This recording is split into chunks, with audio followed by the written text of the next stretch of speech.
رب اشرح لي صدري ويسر لي أمري واحلل عقدة من لساني يفقهوا قولي. أعوذ بالله من الشيطان اللعين الرجيم. بسم الله الرحمن الرحيم. الحمد لأهله والصلاة على أهلها. أما بعد، فقد قال الله تبارك وتعالى في كتابه المبين وخطابه المتين. بسم الله الرحمن الرحيم. وجعلناهم أئمة يهدون بأمرنا وأوحينا إليهم فعل الخيرات وإقام الصلاة وإيتاء الزكاة وكانوا لنا عابدين. صلوات بھیجیں محمد.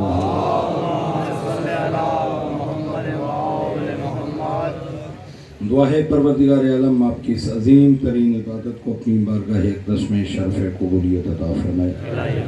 بانیان کی اس سعی کو مشکور فرمائے. جتنے حضرات بیمار ہیں اللہ رب العزت انہیں صحت کاملہ و عاجلہ عطا فرمائے. جو بے اولاد ہیں اللہ انہیں اولاد نرینہ عطا فرمائے. خصوصاً غفار صاحب بیمار ہیں، مریض ہیں، اللہ رب العزت انہیں صحت کلی عطا فرمائے. مولانا قبلہ غلام حسین صاحب، حاجی امانت عباس صاحب اور باقی جتنے صاحبان کسی بھی مصیبت کا شکار ہیں اللہ رب العزت انہیں شفاء کاملہ و عاجلہ عطا فرمائے. جہاں جہاں عزاداری سید الشہداء ہو رہی ہے، جلوس عزا نکالے جا رہے ہیں، پوری کائنات میں یہ سلسلہ جاری ہے. تمام عزاداران کی خود محافظت فرمائے. امام زمان علیہ السلام کے ظہور میں تعجیل فرمائے. تمام دعاؤں کی قبولیت کے لیے بآواز بلند صلوات. اللہم صلی علی محمد و آل محمد. سلسلہ گفتگو معرفت امام اور فکر امام کے حوالے سے اس منزل تک پہنچا کہ امام سب سے آگے ہوتا ہے اور کائنات سب سے پیچھے ہوتی ہے. امام کے پیچھے ہوتی ہے. ویسے اس آیہ مبارکہ میں امام کی 10 صفتیں اللہ نے بیان فرمائیں اور میرا بھی ذہن یہ تھا کہ روزانہ ایک صفت بیان ہو جایا کرے گی اور عشر محرم ہو جائے گا، لیکن اپنی کم علمی اور کوتاہی کی وجہ سے ہم صرف دوسری صفت کو ہی طے کر سکے، وہ لفظ امام ہے، اور عشر محرم ختم ہونے کے قریب پہنچ گیا. یعنی وجعلناہم یہ پہلی صفت اور امام یہ دوسری صفت. اس سے آگے ہم نہیں جا سکے. تو ایک شخص یا دانا تھا، عقل مند تھا، فکر امام کو حاصل کرنا چاہتا تھا، اپنی فکر کو امام کی فکر کے تابع کرنا چاہتا تھا. معصوم کی خدمت میں حاضر ہوا، آ کے عرض کرتا ہے مولا میں اپنی فکر کو امام کی فکر کے تابع کرنا چاہتا ہوں، میری رہنمائی فرمائیں. امام نے ارشاد فرمایا، معصوم نے ارشاد فرمایا تو کیا چاہتا ہے؟ اس نے عرض کیا مولا میں چاہتا ہوں کہ کوئی ایسا نسخہ مجھے بتائیں کہ میں محبوب خدا بن جاؤں، میں اللہ کا محبوب بن جاؤں. کوشش کرتا ہوں کہ آج کی گفتگو میں نتیجہ مل جائے آپ کو. اور وہ کہہ رہے تھے ہاں چلو وہ بھی میں بتاتا چلوں. انشاءاللہ کل میں 4:30 سے 5 کے درمیان انشاءاللہ پہنچ جاؤں گا، کیونکہ سروس بند ہوگی اور آپ پریشان نہیں ہوئیے گا. 3:30 بجے میں نے 11 چوک سے چھوڑنا ہے اور پھر سیدھا آپ کے پاس حاضری دینی ہے انشاءاللہ. اللہ رب العزت خیریت سے لے. تو مولا کوئی ایسا نسخہ تجویز کریں کہ میں وہ عمل کروں، ایسا وظیفہ بتائیں کہ میں محبوب خدا بن جاؤں. میں نے یہ لفظ کہہ دیا، آپ نے سن لیا لیکن لطف نہیں لیا آپ نے. محبوب خدا ہونا کوئی عام بات نہیں ہے. حضرت ابراہیم بھی اللہ کے محبوب نہیں ہیں، خلیل ہیں. اور ہمارے رسول اللہ کے محبوب ہیں. یا ہمارے رسول محبوب ہیں یا پھر وہ محبوب ہیں اللہ کے جن کے لیے رسول فرماتا ہے کہ کل میں علم اس کو دوں گا جو مرد ہوگا، غیر فرار ہوگا، حیدر قرار ہوگا، اللہ اور اس کا رسول اس سے محبت کرتا ہوگا، وہ اللہ اور اس کے رسول سے محبت کرتا ہوگا اور وہ فتح کر کے لوٹے گا. یہ جملے میں عرض کر چکا، لیکن آج نمائندہ اجتماع ہے، دل چاہتا ہے عرض کرتا چلوں. یا رسول اللہ، لے تو آپ سارے مرد گئے تھے وہاں، یہ کیا فرما رہے ہیں کہ کل میں علم اس کو دوں گا جو مرد ہوگا؟ تو رسول یہی فرمائیں گے. میں دیکھتا ہوں کہ صرف زور پہ نعرہ لگاتے ہیں یا الفاظوں کو بھی اپنی خاطر میں آپ لاتے ہیں. تو رسول یہی فرمائیں گے کہ یاد رکھو، ذات کا مرد ہونا اور ہے، میدان کا مرد ہونا اور ہے. میں یہ سارے ذات کے مرد تو لے گیا تھا، لیکن ان میں مرد میدان صرف ایک ہی تھا جس کا نام علی ابن ابی طالب تھا. اور یہاں پہ بڑا عظیم جملہ علامہ علی نقن کا پھر میں دہرا رہا ہوں، اپنی بات کی طرف ہوں، یہ پہلے میں پڑھ چکا ہوں آپ کے پاس. وہ فرماتے ہیں اگر فوجی میدان سے بھاگ رہے ہوں تو توہین فوجی کی نہیں ہوتی، کمانڈر ان چیف کی ہوتی ہے. اور وہاں پہ کمانڈ کر رہے تھے رسول خدا. فرماتے ہیں کہ جب رسول نے ارشاد فرمایا کہ کل میں علم اس کو دوں گا، رسول نے نفی کر دی کہ جو پہلے جاتے رہے ہیں ان کو میں نے بھیجا ہی نہیں. کل میں علم اس کے ہاتھ میں دوں گا جو فتح کر کے لوٹے گا. یا رسول اللہ، یہ گارنٹی تو بندہ اپنی دیتا ہے، گارنٹی تو اپنے نفس کی دیتا ہے، آپ کیسے گارنٹی دے رہے ہیں؟ تو رسول ارشاد فرمائیں گے آپ تھوڑا سا قرآن بھی پڑھو، حدیث کا بھی مطالعہ کرو تو آپ کو ملے گا کہ علی میرا غیر نہیں ہے بلکہ علی نفس رسول ہے. گویا کہ میں اپنے نفس کی گارنٹی دے رہا ہوں. تو عرض کر رہا تھا اللہ کا محبوب ہونا کوئی عام بات نہیں ہے. اللہ کا محبوب یا مصطفیٰ ہے یا مرتضیٰ ہے. اور محبوب حبیب کا معنی بھی عرض کرتا چلوں، حضرت ابراہیم کو خلیل کہا گیا، دوست، اور حضرت رسول خدا کو حبیب کہا گیا. حبیب کا معنی بھی دوست، لیکن یہ عربی ہے، عربی فصاحت و بلاغت سے بھری ہوئی ہے. خلیل کا معنی بھی دوست، حبیب کا معنی بھی دوست، لیکن فرق ہے. حضرت ابراہیم چاہتے تھے کہ میں اللہ کا دوست بن جاؤں. اللہ نے فرمایا ٹھیک ہے، اگر تو چاہتا ہے کہ تو میرا دوست بن جائے تو تو میرا خلیل ہے، خلیل دوست. اللہ چاہتا تھا کہ محمد میرا دوست بن جائے. توجہ رہے، اللہ چاہتا تھا کہ محمد میرا دوست بن جائے. جب محمد دوست بن گئے، اللہ نے فرمایا تو خلیل نہیں ہے، کیونکہ میں چاہتا تھا تو میرا محبوب ہے، تو میرا حبیب ہے. اس سے ایک منزل اور آگے بڑھاؤ. یہ آپ دعا مانگتے ہیں اللہ کی بارگاہ میں، اللہم واسطہ دیتے ہیں، اللہم بحق محمد وانت المحمود. بولیے سارے، اللہم بحق محمد وانت المحمود. آج آدھی مجلس آپ نے پڑھنی ہے اور آدھی میں نے پڑھنی ہے.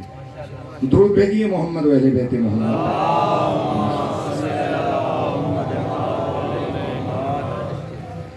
کیا فرمایا؟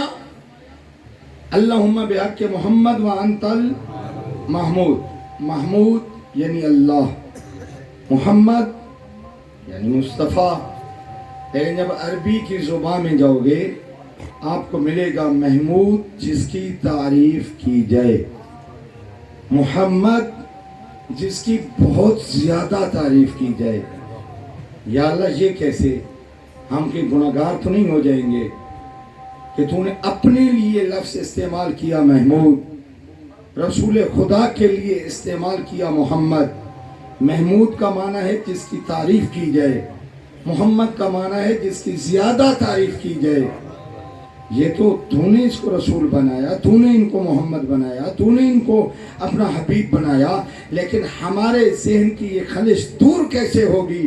تو اللہ فرمائے گا یاد رکھو پوری کائنات جس کی مل کر تعریف کرے اسے محمود کہتے ہیں، جس کی محمود تعریف کرے اسے محمد کہتے ہیں۔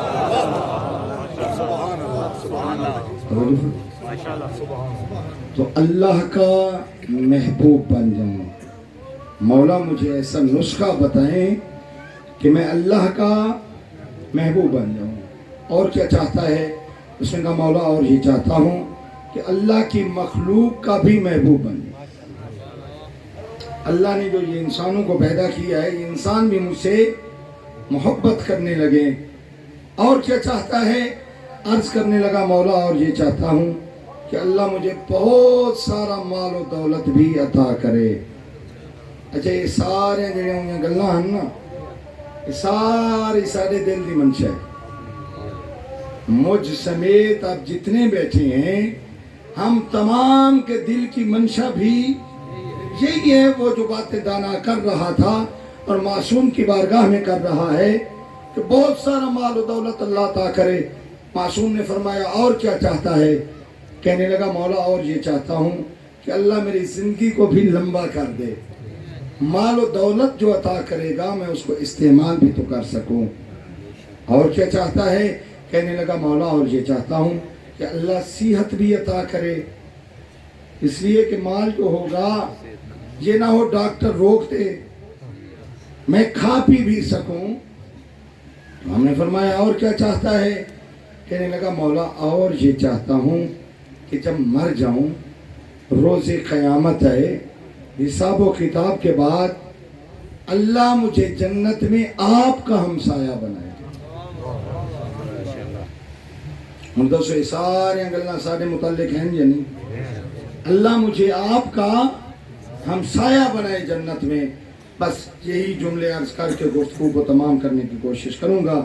معصوم نے ارشاد فرمایا اگر تو چاہتا ہے کہ تو اللہ کا محبوب بن جائے، صرف ایک کام کر، تو متقی بن جا، تقوی اختیار کر لے، تو اللہ کا محبوب بن جائے گا، اللہ تجھ سے محبت کرے گا۔ معصوم سے کسی نے سوال کیا مولا یہ متقی کون ہوتا ہے، یہ صاحب تقوی کون ہوتا ہے؟ تو معصوم نے ارشاد فرمایا اگر انسان کے سارے اعمال کو ایک برتن میں رکھ دیا جائے، اوپر ڈھکن اتار دیا جائے، کپڑا نہ دیا جائے، ٹیشو پیپر نہ دیا جائے، اور وہ پورے لوگوں کے سامنے، انسانوں کے سامنے اس کے اعمال رکھ دیے جائیں اور اپنے کسی عمل پہ یہ انسان شرمندہ نہ ہو تو یہ متقی ہے۔ نعرہ تکبیر، نعرہ رسالت، کل ایمان، نعرہ حیدری، آواز بلند تر صلوات۔ بات سمجھ تو آ رہی ہے؟ اگر انسان اپنے کیے پہ شرمندہ نہ ہو تو کیا ہے؟ متقی ہے، پرہیزگار ہے۔ اور میرے دوستو دوسری بات کی طرف چلتے ہیں۔ عرض کرتا ہے مولا اللہ کی مخلوق بھی مجھ سے محبت کرے، یہ انسان بھی مجھ سے محبت کرے، یہ بھی آپ سب کی منشا ہے۔ معصوم نے ارشاد فرمایا اگر تو چاہتا ہے کہ مخلوق خدا بھی تجھ سے محبت کرے تو پھر یاد رکھ لوگوں کی جیب پہ نگاہ نہ رکھ،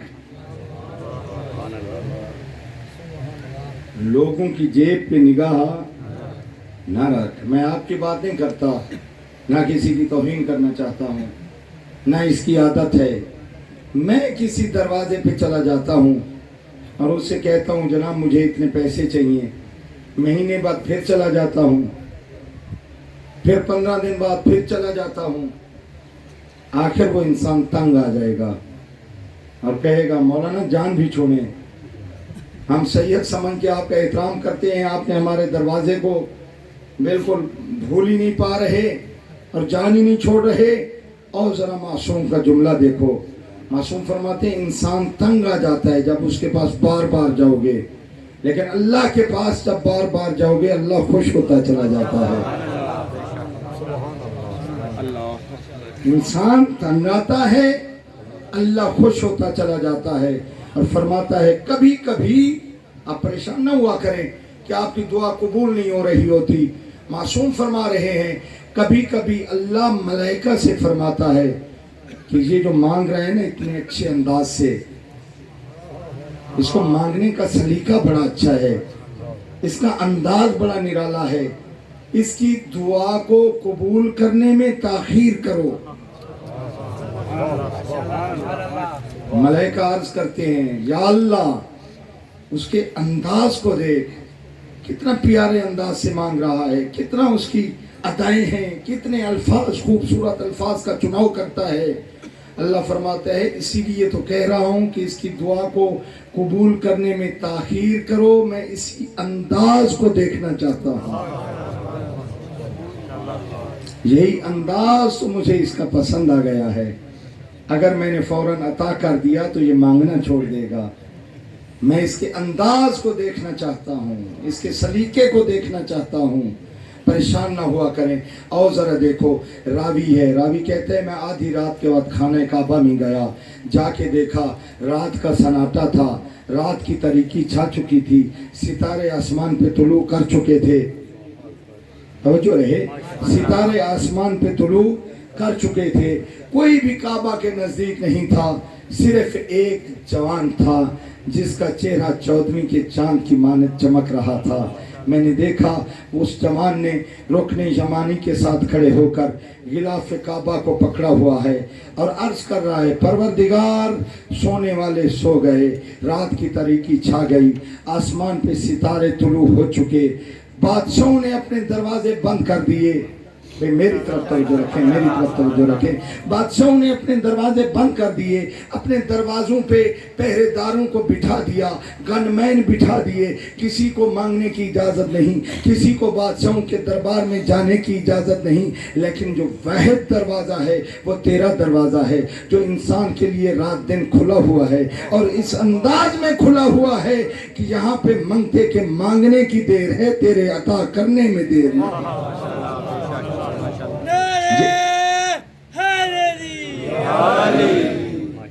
شخص کہتا ہے جب میں قریب گیا اور جا کے اس جوان کو دیکھا تو وہ جوان کوئی اور نہیں تھا، تیرا چوتھا امام تھا.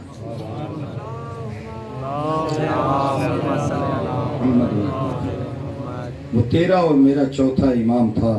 اور ذرا اس انداز کو دیکھو، معصوم کیا فرما رہے ہیں کہ لوگوں کی جیب پہ نگاہ نہ رکھو. ایک اور جملہ عرض کرتا چلوں. حاتم کے پاس ایک شخص آیا مانگنے کے لیے، اور پہلے کئی مرتبہ عرض کر چکا ہوں کہ سخیوں کی جیب خالی ہوتی ہے. مولا علی فقیر نہیں تھے، سخی تھے. مولا علی فقیر نہیں تھے، سخی تھے، اس لیے اکثر جیب خالی ہوا کرتی تھی. حاتم کے پاس شخص آیا، سوال کیا. اتفاق یہ تھا کہ حاتم کی جیب بھی خالی تھی. حاتم تے گیا، جا کے اللہ سے مانگنے لگ گیا پروردگار کچھ عطا کر، اس سائل کو خالی نہ لوٹنا پڑے، اس کو میں کچھ عطا کروں.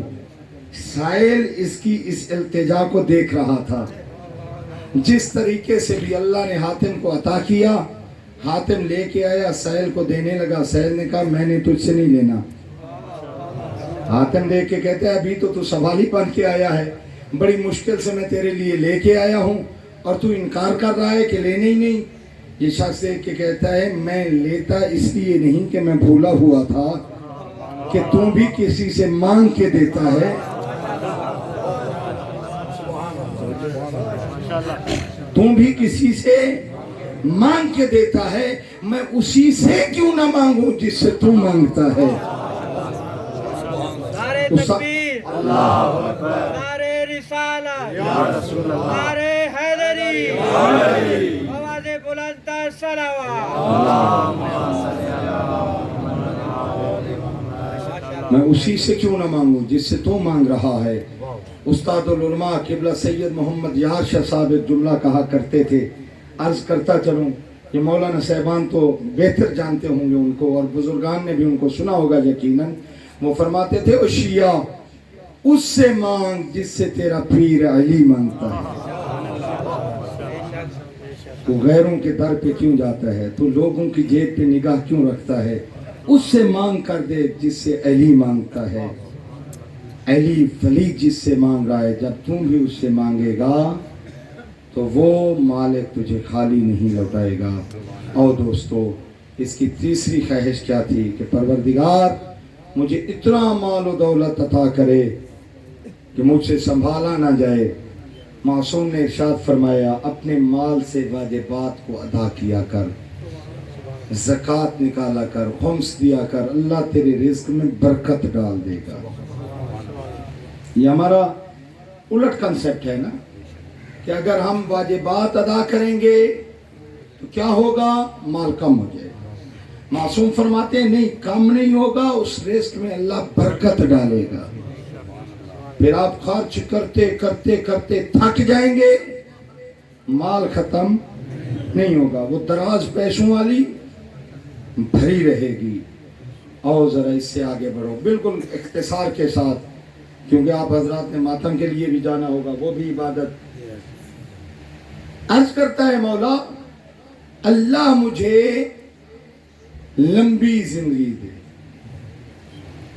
تاکہ میں اس مال سے استفادہ کروں. معصوم نے ارشاد فرمایا اگر لمبی زندگی چاہتا ہے تو رشتہ داروں سے صلہ رحمی کر. بہن روک رہی ہے، او بھائی میرے گھر نہ آنا، نہیں. معصوم فرماتے ہیں تو چلا جا. بھائی غصے میں ہے، نہیں تو چلا جا. اور میں عرض کر چکا ہوں اللہ نے جو صلہ رحمی کا ثواب رکھا ہے یہ تکویناً ہے.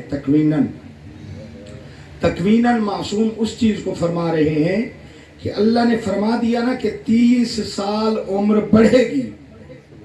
اب یہ تکوین ہے، یہ نہیں ہے کہ میں صلہ رحمی کروں گا تو 30 سال عمر میری بڑھے گی، قلب عباس کرے گا تو اس کی نہیں بڑھے گی. نہیں، جو بھی صلہ رحمی کرے گا اس کی 30 سال عمر بڑھے گی.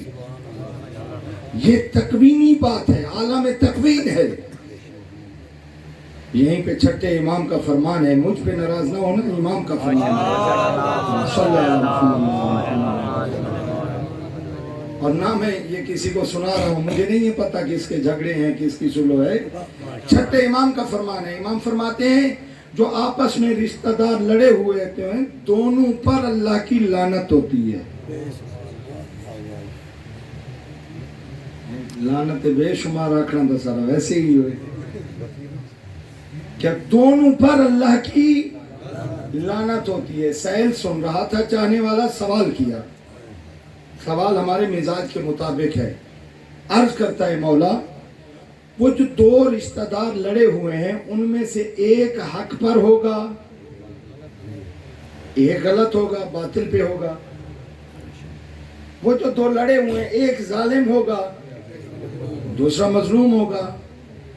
ایک دا قصور ہو سے نا لوہاندہ تا نہیں. مولا ایک قصوروار ہوگا دوسرا بے قصور ہوگا.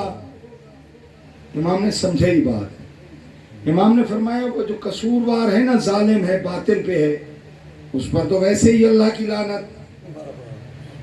اور یہ جو دوسرا ہے نا شریف زادہ، یہ جو دوسرا ہے مظلوم بنا ہوا، یہ جو دوسرا ہے بے قصور، اس پر اللہ کی لعنت اس لیے ہوگی کہ اس نے صلح کرنے میں پہل کیوں نہیں کی.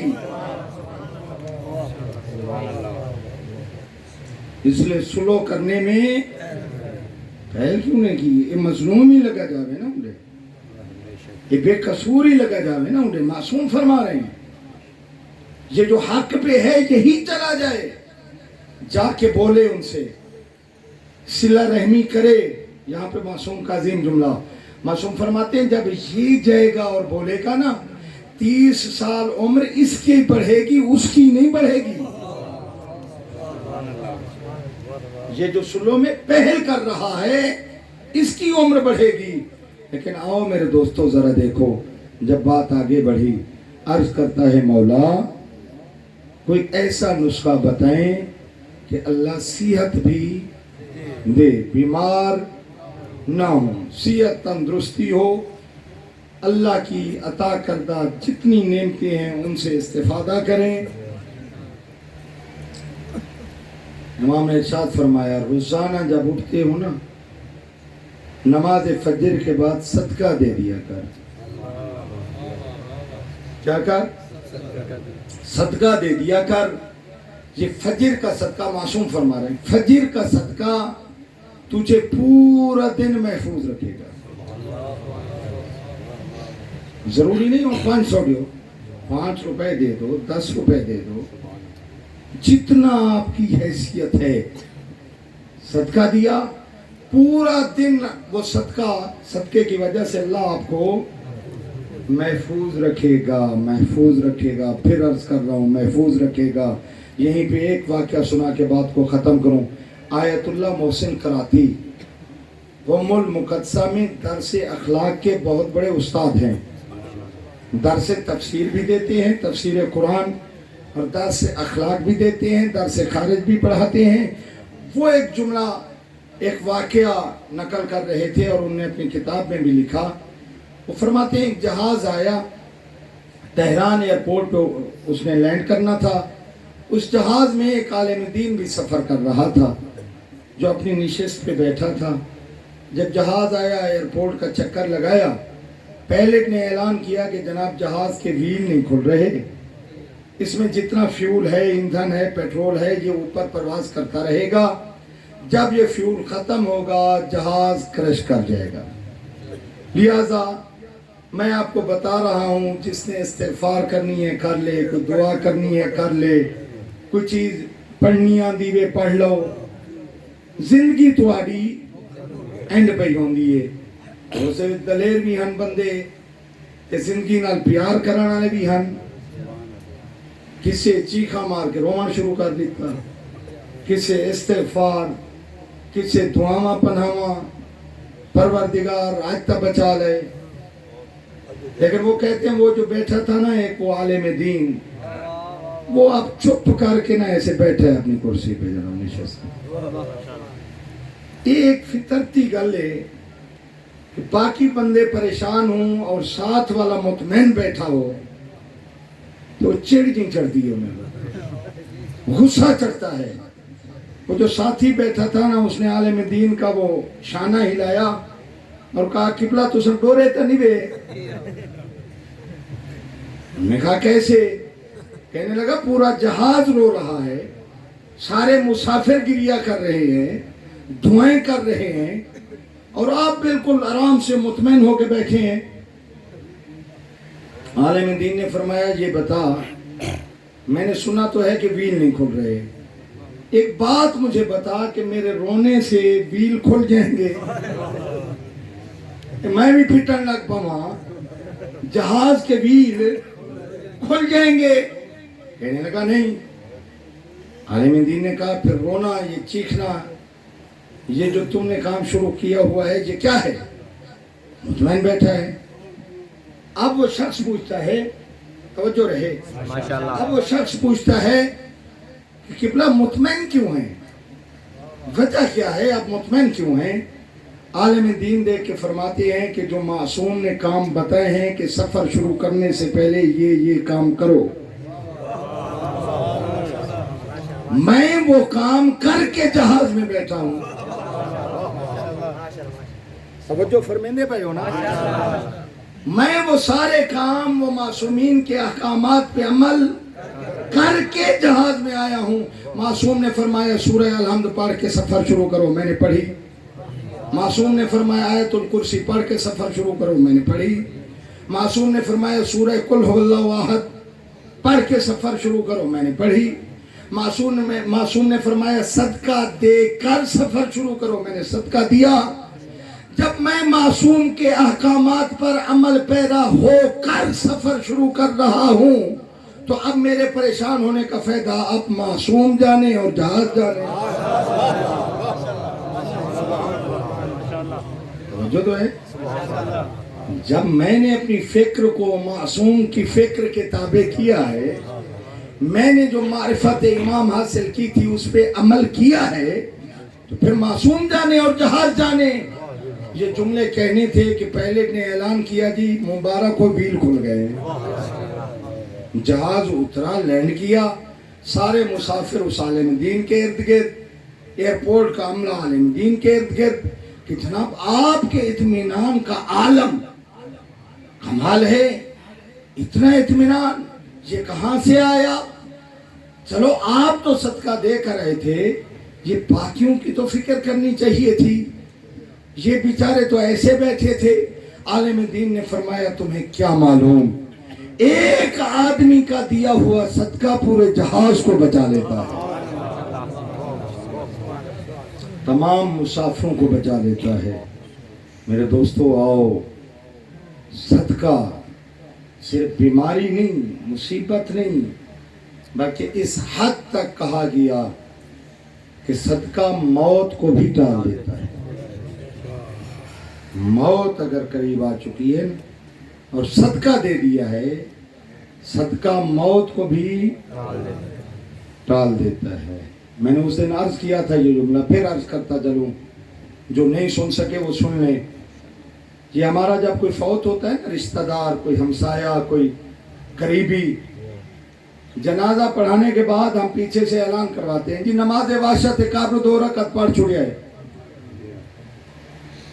نماز واشت قبر پڑھنی چاہیے، پڑھنی چاہیے، میں منع نہیں کر رہا، لیکن حکم معصوم کیا ہے؟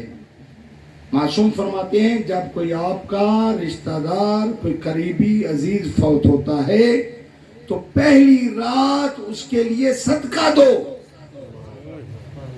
کیا کرو؟ صدقہ دو۔ ایک شخص نے عرض کیا مولا جو صدقہ نہ دے سکے وہ کیا کرے؟ پھر معصوم نے فرمایا پھر 2 رکعت نماز واشت قبر پڑھے۔ اسی اسے نماز واشت قبر دے اکتفا کیتا ہوئے تے صدقے نو بھول گئے تے سارے غریب تے مسکین ہو گئے ہیں تے صدقہ نہ دے سکتے۔ نہیں، کیا کرنا ہے؟ پہلے صدقہ نکالنا ہے۔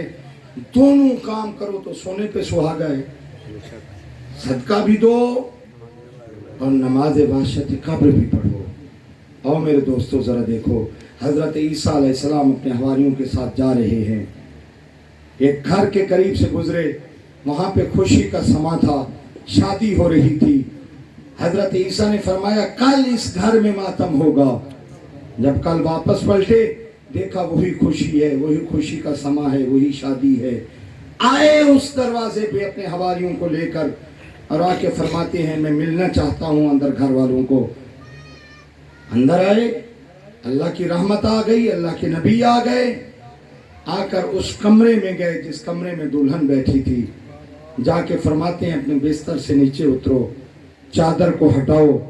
جب چادر کو ہٹایا گیا تو ایک سانپ بیٹھا ہے، اپنی دم کو اپنے منہ میں لے کے کاٹ رہا ہے۔ حضرت عیسیٰ نے فرمایا اے بیٹا تم بتاؤ تم نے کون سا ایسا کام کیا اس گھر میں آ کر؟ دیکھ کے کہنے لگی جب میری شادی ہو کے آئی میں حجرہ عروسی میں آ کے بیٹھی تو ایک سیل نے سوال کیا، سارے میرے یہ گھر والے رشتہ دار شادی کے کاموں میں مصروف تھے، کوئی اس کے سوال پہ توجہ نہیں کر رہا تھا، لیکن میں نے جب دیکھا کہ بار بار وہ سوال کر رہا ہے، میں نے اپنی اس چارپائی کو چھوڑا یہ سوچ کر کہ کتنی بڑی بدبخت ہوگی تم کہ تیرا اس گھر میں پہلا دن ہو اور سائل خالی لوٹ جائے۔ میں اٹھی، میں نے کچھ پیسے اٹھائے، وہ صدقہ دیا اس کے ہاتھ پر۔ حضرت عیسیٰ نے فرمایا یہ وہی صدقہ ہے جس نے تیری موت کو ٹال دیا ہے، اگر تم وہ صدقہ نہ دیتی تو یہ سانپ تجھے ڈستا اور تم آج مر چکی ہوتی۔ اور میرے دوستو آخری بات پہ ہم پہنچ گئے، کیا کہ شکر ادا کرنا۔ چوتھے امام فرماتے ہیں 3 قسم کی نعمتیں ہوتی ہیں اللہ کی طرف سے، ایک وہ جو بن مانگے عطا کرتا ہے۔ اب بہت سارے لوگ ایسے ہوں گے جن کو اللہ نے اولاد بن مانگے عطا کی ہے، بہت سارے لوگ ایسے ہوں گے جن کو اللہ نے گھر، مکان، مال، دولت، زمینیں بن مانگے عطا کی ہیں۔ امام فرماتے ہیں کچھ وہ نعمتیں ہیں جو انسان مانگتا ہے لیکن اللہ عطا نہیں کرتا۔ فرماتے ہیں کچھ وہ نعمتیں ہیں